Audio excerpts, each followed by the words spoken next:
April 19 ಭಾನುವಾರ ಅತ್ಯಂತ ಶ್ರೇಷ್ಠವಾದ ಅಕ್ಷಯ ತೃತೀಯ ಆಚರಿಸಲಾಗುತ್ತದೆ. ಹಿಂದೂಗಳ ಅತ್ಯಂತ ಮಂಗಳಕರ ದಿನವೆಂದರೆ ಅಕ್ಷಯ ತೃತೀಯ. ಅಕ್ಷಯ ತೃತೀಯದಂದು ಸಂಪತ್ತಿನ ಅಧಿದೇವತೆಯಾದ ಮಹಾಲಕ್ಷ್ಮಿಯನ್ನು ಪೂಜಿಸುವುದರಿಂದ ಜೀವನದಲ್ಲಿ ಸುಖ, ಶಾಂತಿ, ಸಂಪತ್ತು ದೊರೆಯುತ್ತದೆ. ವೈಶಾಖ ಮಾಸ ಶುಕ್ಲ ಪಕ್ಷದ ತದಿಗೆ ತಿಥಿಯ ದಿನ ಅಕ್ಷಯ ತೃತೀಯವನ್ನು ಆಚರಿಸಲಾಗುತ್ತದೆ. ಅಕ್ಷಯ ಎಂದರೆ ಕಡಿಮೆಯಾಗದ ಎಂದರ್ಥ. ಅಕ್ಷಯ ತೃತೀಯ 15 ತಿಥಿಗಳಲ್ಲಿ 3ನೇ ತಿಥಿಯಾಗಿದೆ. ಗುರು ಸಂಖ್ಯೆ 3. ಗುರುವು ಲೋಹದಲ್ಲಿ ಚಿನ್ನವನ್ನು ಪ್ರತಿನಿಧಿಸುತ್ತಾನೆ. ಆದ್ದರಿಂದ ಗುರುವಿಗೆ ತೃತೀಯ ಎಂಬ ಹೆಸರು ಇದೆ. ಅದಕ್ಕಾಗಿಯೇ ಅಕ್ಷಯ ತೃತೀಯ ದಿನದಂದು ಚಿನ್ನವನ್ನು ಖರೀದಿಸುವುದು ಉತ್ತಮ. ಯಾವ ವ್ಯಕ್ತಿಯು ಸಂಪತ್ತಿನ ದೇವತೆಯಾದ ಲಕ್ಷ್ಮೀ ದೇವಿಯ ಆಶೀರ್ವಾದವನ್ನು ಪಡೆದಿರುತ್ತಾನೋ ಆ ವ್ಯಕ್ತಿಯು ರಾತ್ರೋರಾತ್ರಿ ಶ್ರೀಮಂತನಾಗುತ್ತಾನೆ. ಅಂದರೆ ಭಗವಂತ ಕಣ್ತೆರೆದರೆ ನಿಮಿಷದಲ್ಲೇ ನಮ್ಮ ಸಮಸ್ಯೆಗಳೆಲ್ಲ ದೂರ ಆಗುತ್ತದೆ. ಹಾಗೆಯೇ ನೀವು ಕೂಡ ಶ್ರೀಮಂತರಾಗಲು ಬಯಸಿದರೆ ಅಕ್ಷಯ ತೃತೀಯದಂದು ಲಕ್ಷ್ಮೀ ದೇವಿಯ ಆರಾಧನೆಯನ್ನು ಮಾಡಿ. ಈ ದಿನ ಕುಬೇರ, ಗಣಪತಿ, ವಿಷ್ಣು ಸಮೇತ ಲಕ್ಷ್ಮಿಯ ಆರಾಧನೆಯನ್ನು ಮಾಡಬೇಕು. ನಮ್ಮ ಧರ್ಮದಲ್ಲಿ ಅಕ್ಷಯ ತೃತೀಯ ಶುಭ ಮುಹೂರ್ತಗಳಲ್ಲಿ ಒಂದೆಂದು ಹೇಳುತ್ತಾರೆ.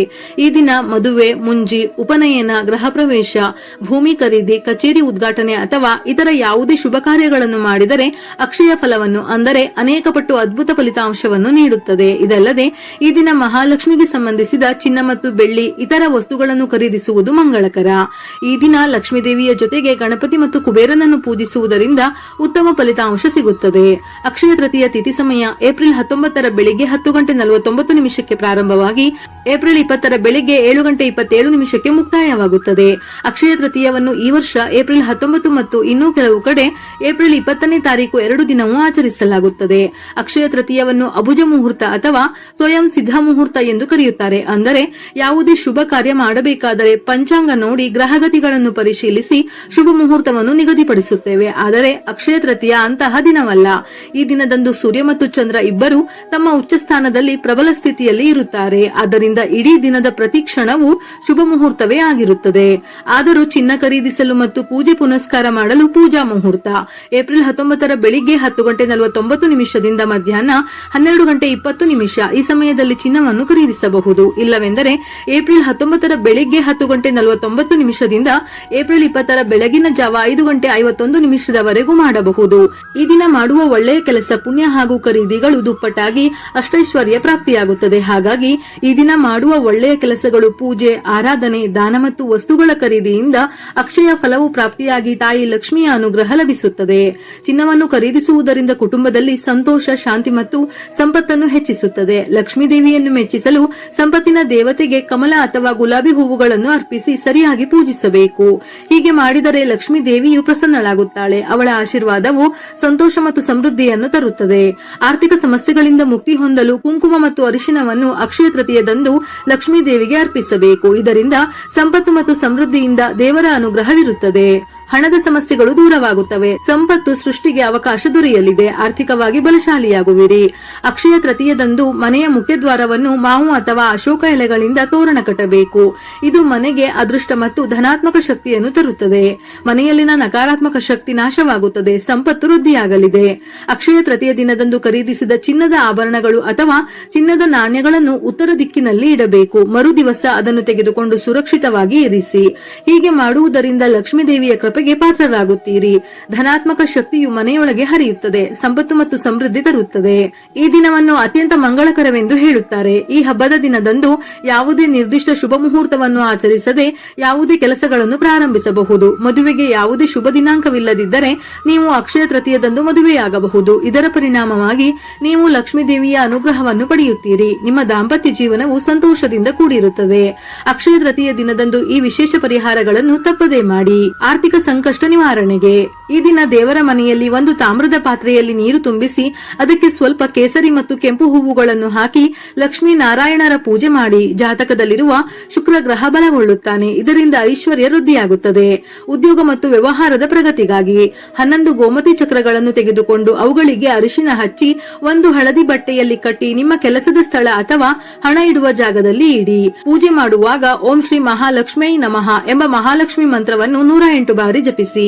ಸಾಲದ ಸುಳಿಯಿಂದ ಮುಕ್ತಿ ಹೊಂದಲು ಅಕ್ಷಯ ತೃತೀಯ ದಿನದ ಸಂಜೆ ಕನಕಧಾರ ಸ್ತೋತ್ರವನ್ನು ಪಠಿಸಿ ಅಥವಾ ಕೇಳಿ. ಈ ದಿನ ಸಕ್ಕರೆ ಮತ್ತು ಅಕ್ಕಿಯನ್ನು ದಾನ ಮಾಡಿ.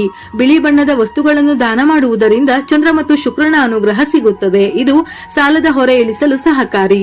ಮನೆಯಲ್ಲಿ ನೆಮ್ಮದಿ ಮತ್ತು ದಾಂಪತ್ಯ ಸುಖಕ್ಕಾಗಿ ಈ ದಿನ ಶಿವ ಪಾರ್ವತಿಯನ್ನು ಆರಾಧಿಸಿ. ಸಕ್ಕರೆ ಮಿಶ್ರಿತ ಹಾಲಿನಿಂದ ಶಿವಲಿಂಗಕ್ಕೆ ಅಭಿಷೇಕ ಮಾಡಿ. ಅಕ್ಷಯ ತೃತೀಯದಂದೇ ಪಾರ್ವತಿ ದೇವಿಯು ಮದುವೆಯಾದದ್ದು ಎಂಬ ನಂಬಿಕೆ ಇದೆ. ಹಾಗಾಗಿ ಮದುವೆ ವಿಳಂಬವಾಗುತ್ತಿರುವವರು ಈ ದಿನ ಶಿವ ಗೌರಿ ಪೂಜೆ ಮಾಡುವುದು ಶ್ರೇಷ್ಠ.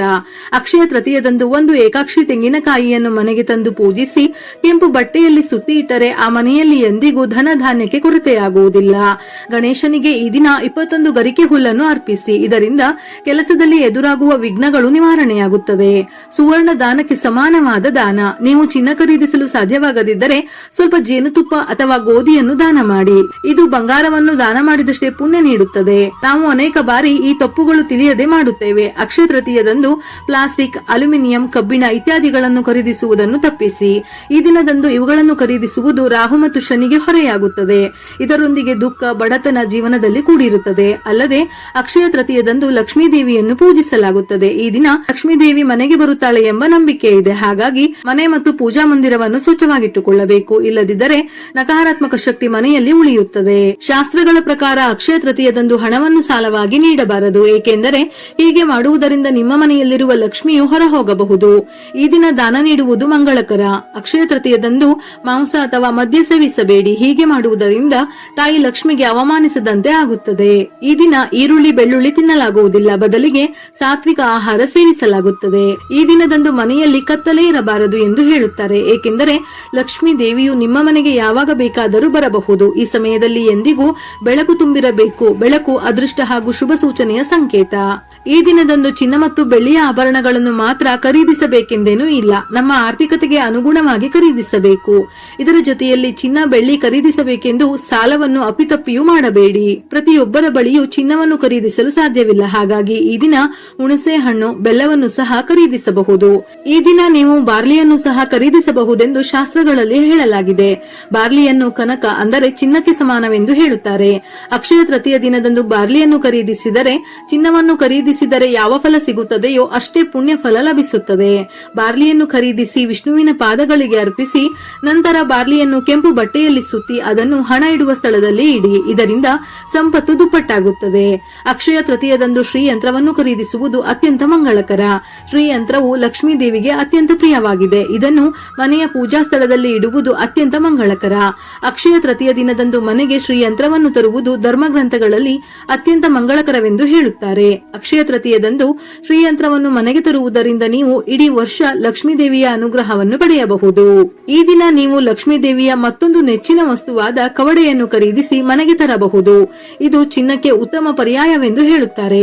ಈ ದಿನ ಕವಡೆಯನ್ನು ಲಕ್ಷ್ಮೀ ದೇವಿಯ ಪಾದದಲ್ಲಿ ಇರಿಸಿ ಲಕ್ಷ್ಮೀ ದೇವಿಯನ್ನು ವಿಧಿವಿಧಾನಗಳ ಮೂಲಕ ಪೂಜಿಸಿ. ಮರುದಿನ ಈ ಕವಡೆಗಳನ್ನು ಕೆಂಪು ಬಟ್ಟೆಯಲ್ಲಿ ಸುತ್ತಿ ನೀವು ಹಣ ಇಡುವ ಸ್ಥಳದಲ್ಲಿ ಆ ಕವಡೆಗಳನ್ನು ಇಡಿ. ಹಾಗೆಯೇ ಈ ದಿನ ಮಣ್ಣಿನ ಮಡಿಕೆಯನ್ನು ಖರೀದಿಸುವುದು ಕೂಡ ಮಂಗಳಕರ. ಈ ದಿನ ವಸ್ತ್ರ, ಛತ್ರಿ, ಮಜ್ಜಿಗೆ ಇತ್ಯಾದಿಗಳನ್ನು ದಾನ ಮಾಡಿ ಎಂದು ಭವಿಷ್ಯ ಪುರಾಣ ಹೇಳುತ್ತದೆ.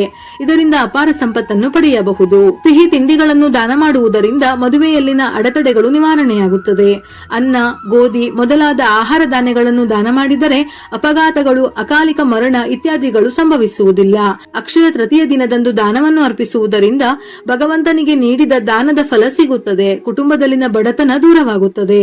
ಜಾನುವಾರುಗಳಿಗೆ ಮೇವು ನೀಡಿದರೆ ಬದುಕು ಸುಭಿಕ್ಷವಾಗಿರುತ್ತದೆ.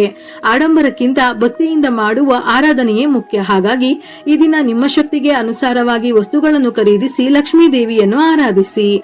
ವಿಡಿಯೋ ಇಷ್ಟ ಆಗಿದ್ದಲ್ಲಿ ಮರೆಯದೆ ಲೈಕ್ ಕೊಟ್ಟು ನಿಮ್ಮವರಿಗೆ ಶೇರ್ ಮಾಡಿ. ಇದೇ ರೀತಿಯ ಮನಮುಟ್ಟುವ ಉಪಯುಕ್ತ ಮಾಹಿತಿಗಳಿಗಾಗಿ ಮತ್ತೆ ಭೇಟಿಯಾಗೋಣ.